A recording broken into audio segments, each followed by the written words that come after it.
What's up YouTube? This is Gemini Johnny back again with another compilation of creepy TikToks to make you question everything. This is day 13 of TikToktober, where I'm taking you through the weirdest, creepiest, and most disturbing footage I can find on the internet. So without further ado, let's jump right in. Yokai, Doro No, thank Tabo, you. the muddy monk.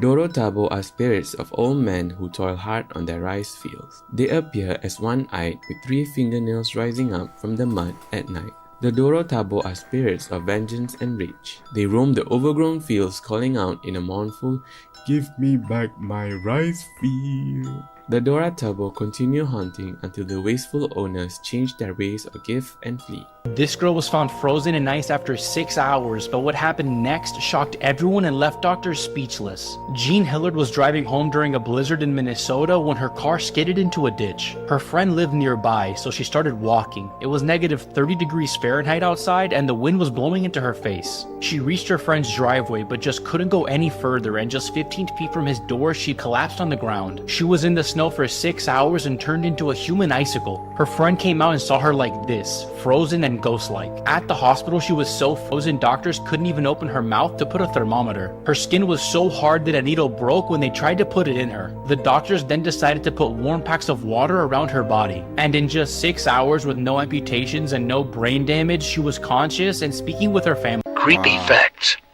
you didn't know about the Philippines. If you hear a knock on the door around 12 a.m., don't you dare open it. Ignore it and go back to sleep. It's anywhere. If you hear an ambulance and a random dog barking, it means the patient will die. If you see a white lady, do not fake your praying or she will join you. This is crazy, bro. The song Stairway to Heaven, if you play it backwards, it is the most demonic thing you'll probably ever hear. I'm just gonna play it for you. Okay.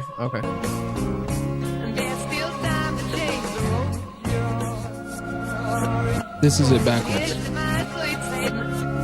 Like...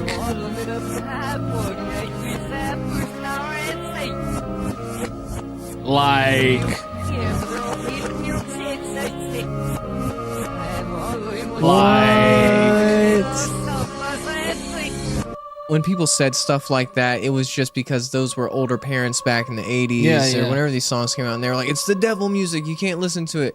So there's like making up stuff like that. I've never actually heard that before. That blows my mind. There's no way that by accident on a song called Stairway to Heaven, you're spewing the most satanic things backwards. And then if you read the lyrics, a lot of the song doesn't make any sense forward. Really? It seems as if they like figured out what words backwards sounded like what in order to like make it happen. We need to talk about the poem that kills you if you read it out loud. Tamino's She Hell better not was do written it. by a boy in Japan whose parents were really strict. And once Tamino wrote this poem, which included some pretty terrifying details, his parents locked him in a cellar and refused to give him any food as punishment. Eventually, Tamino passed away in the cellar, hungry, in the dark, and alone. So it's said that Tamino's spirit now haunts this poem, and anyone who reads it out loud will be cursed, with the same feelings of helplessness and despair that Tamino once felt, and also extremely bad luck, including accidents, sudden illness, or even loss of their voice. In 1974, a director actually created a movie inspired by Tamino's Hell, and unfortunately, a few years later, he succumbed to liver failure. One girl was in college when she came across this poem, and her friends dared her to read it out loud. Within 1 week, she passed away mysteriously. Maybe these tragedies have nothing to do with Tamino's curse and they're just coincidences. Or maybe the spirit of Tamino still lives inside this poem. Let me know if you're brave enough to read this and follow for more. What are some of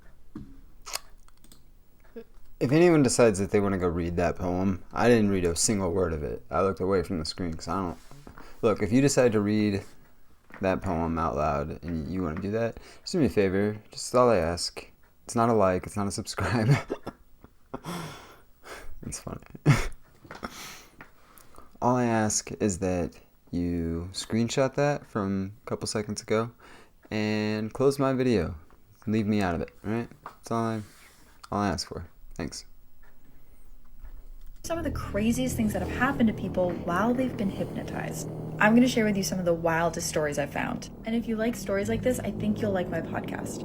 On August 23, 1995, 2 girls in Belgium disappeared after being hypnotized. That night, they had gone with a group of friends to a hypnotist show where both of them were called up on stage. They were both hypnotized on stage, and they did classic hypnotized person things like eating a whole lemon thinking that it was a peach. They were unhypnotized after the show, but they continued to have strange behavior. Video footage found later of the girls at a train station after the show showed that they were still behaving very strangely. They seemed really out of it, like they were holding their bodies in really weird positions and walking in the opposite direction of the train. Neither of them made it home that night, but both of their bodies were found a year later on the property of Marc Dutroux. Dutroux was a monster who had committed this type of crime before, but many were left wondering if the girls being hypnotized put them in an extra In 1945, 5 young men set out on a fishing trip on Lake Michigan. They never returned. After an extensive search, no trace of the men or their boat was found. Nearly 40 years later, in 1983, a recreational diver discovered the wreckage of the boat in the depths of the lake. Wow. What was even more shocking was that the bodies of the men were still inside the boat, perfectly preserved by the cold, dark waters. But that's not the only eerie part of this story. The boat's radio was still in working order, and investigators were able to listen to the final distress call made by the men before their disappearance. In it, the men can be heard frantically pleading for help, describing a strange, glowing object in the sky that seemed to be following them.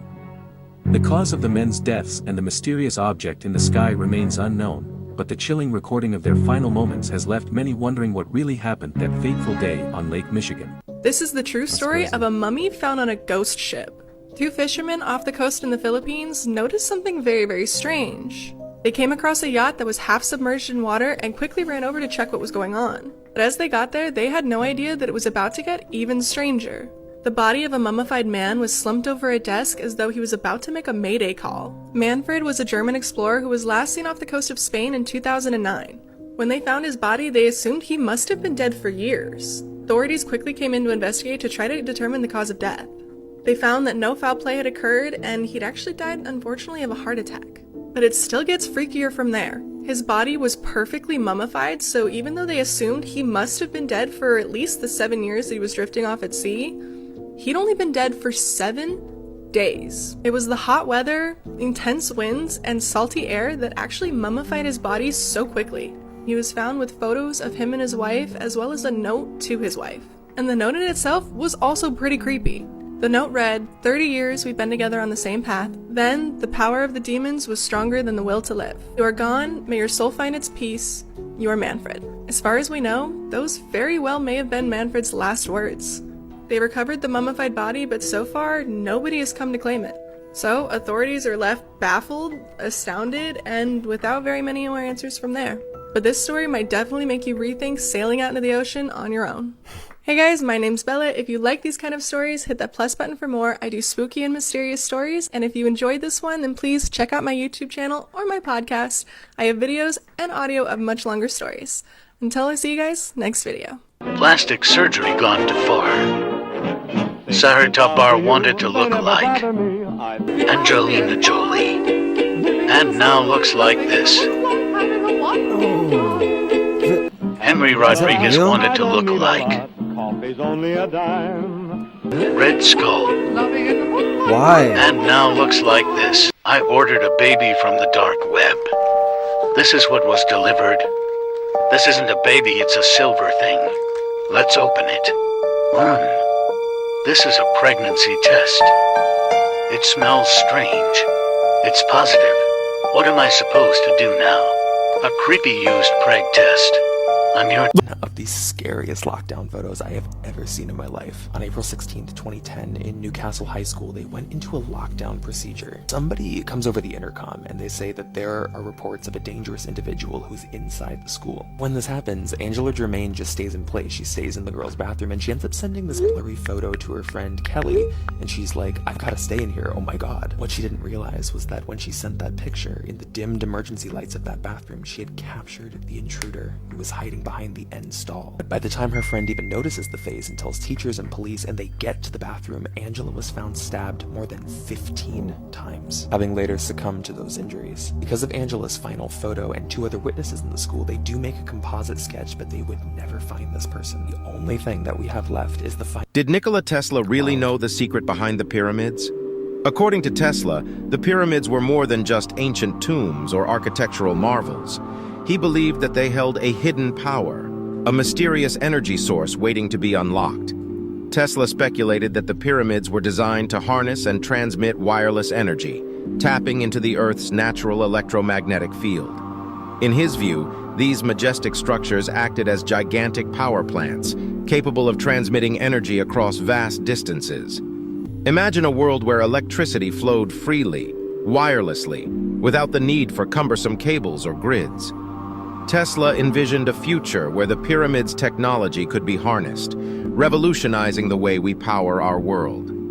While Tesla's theory remains speculative, it challenges us to think beyond conventional wisdom. It sparks curiosity and invites us to explore the mysteries of the past. So the next time you gaze upon the pyramids, let yourself wonder, could there be more to these ancient wonders than meets the eye? Let's talk about the...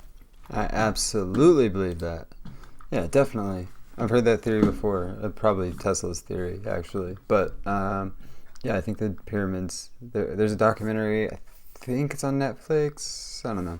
But it's really good and explains something about how the resonance coming out of the earth vibrates through the pyramids. I don't know what I'm talking about. Go find that documentary that I can't remember to tell you the name of. So I don't know how to help you. I'm sorry. Let's go back to the video and forget I said anything about it. Tight.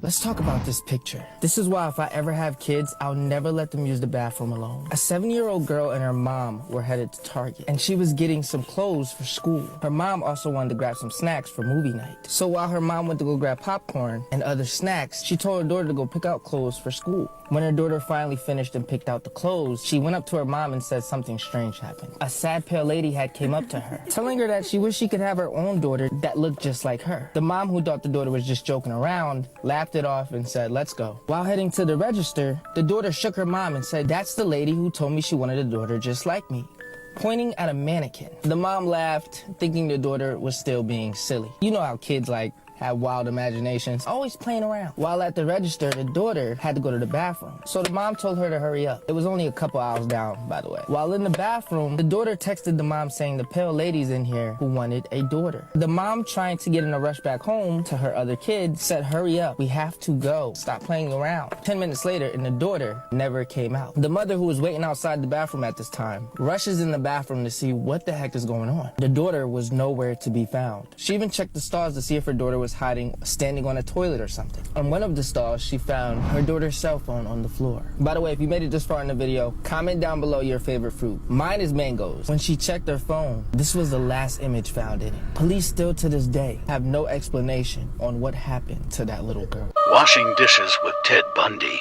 She had no idea her friend had already led 17 women when this photo was taken.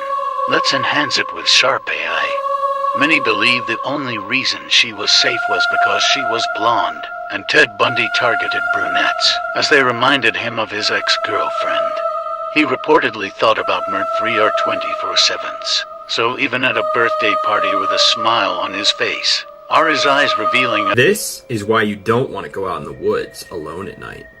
Reddit user Hellraiser K says that he lives on a 13-acre property in rural farmlands. He says that he lives on the same property as his parents, and that they converted one of the farmhouses into their house in the backyard. The thing about where he lives, though, is that while he lives in a wide clearing, beyond that clearing, they're surrounded by woods on 3 sides. Needless to say, they don't get many visitors out there. He says that from the time that they moved into the house about a year ago, there's been some occasions where they get this inexplicable feeling of fear and terror. He says that he's been in the woods his whole life, but for some reason, the woods in this area are different. In every other place he's lived, the woods are like home, but here, he feels as if he's trespassing on someone else's home. He goes on to say that the other night, he was walking his dog pretty late, It was around 11 p.m., so it was pitch black outside. The only thing that was casting light were the floodlights coming from his house. All of a sudden he heard a sound that sounded similar to an owl's hoot. The thing about this sound, though, was that it almost sounded like a person imitating an owl. So, Hellraiser K decided to say, "Ha ha, very funny, Dad," since he assumed it was his father closing up the barn for the night, and he was trying to scare him. The thing was, though, after he said that, nobody called back. He says that his dog's hair raised up on his spine, and he started to give a low, menacing growl in the direction of the noise. He says that he's never seen him act this aggressively. Suddenly, while they were staring out in the pitch blackness, he heard the same fake owl sound come from only a few feet away. His dog suddenly jumped and started barking. Hellraiser K got so scared that he grabbed his dog, scooped him up, and took off running. Then, he started hearing laughter coming from behind him. The next morning, he went out to where he heard the sound coming from. It turned out that it had been coming from the barn. But upon examination, the barn doors were broken off the side and were swung past each other the wrong direction. And there was no signs of any intruder. Hellraiser K says that he has no idea what it was that was making that noise, but that it had to be pretty strong to break those doors. What do you think this was? Someone trespassing on his property, playing a prank on him? Or could this have been something else? Maybe a skinwalker? Maybe. Or a ghost? Maybe. Do you think there's anyone there just now? Yeah, I do. Who's that? What? Who's that, Janet? Pardon? Stuart Certain. Stuart Certain, and he's one of the voices. Yeah. Why do you think he comes and speaks through you? To annoy us. Does he ever say anything nice? Don't know really. Shall we try and speak to him? No. We'll see if he'll speak to us. Yeah. Is anybody there? No, no. Who's there? Doctor Who. Doctor Who? Goose Chaser's here. Didn't like that. Well, I don't know if the kid was just good at doing voices. Maybe he went on to a future of ventriloquism. That was Jeff Dunham as a kid, actually. No, I'm joking. That was pretty creepy, and none of that is welcome here. That's all I know. If you enjoy this kind of content, you can check out the playlist in the description below, or you can just check it out here, or over here, or somewhere. I always forget which side it's on, but it's there. Alright, I'm done rambling. Until next time, which is tomorrow. Peace!